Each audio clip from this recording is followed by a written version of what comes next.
Is he here? Is he here? Is who here?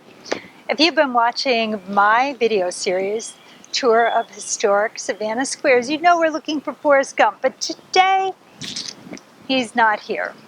We are in Crawford Square.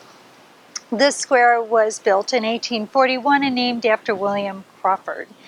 And it's a glorious square full of shade trees, these beautiful oaks everywhere. So if you're touring around Savannah, this is a great place for a respite.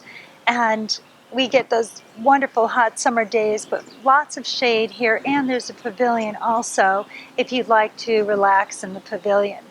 One of the most interesting things about this square is that it's one of the last remaining intact squares. It hasn't been moved or taken apart and reassembled. This is the square. Many of the squares throughout Savannah had cisterns, but this is the only remaining cistern or part of the cistern system that we had back then. And they were in place just to help put out fires in those instances. So it's beautiful to come here, relax, not too many people around. And if you're sporty, you might want to just find a way to do a little pickup basketball game while you're around.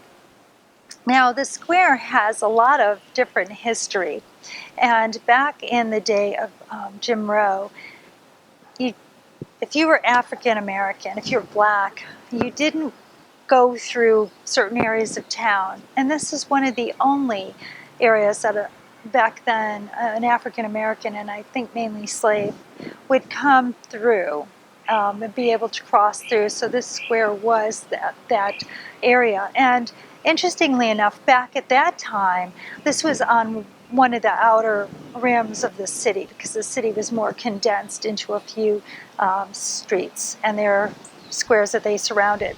Nearby, you might want to check out the Colonial Cemetery. Lots and lots of old tombstones there.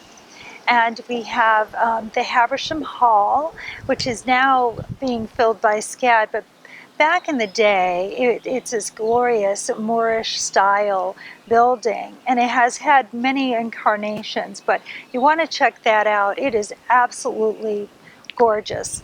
Also, around this particular square, you're going to see homes of all ages. There are many newer homes, and there are many historic homes that date back to when the city was more in its infancy. If you're enjoying these, please look for my other videos on the tours of historic Savannah squares. Share, like, subscribe. Let me know your thoughts in the comment section. Thanks for watching.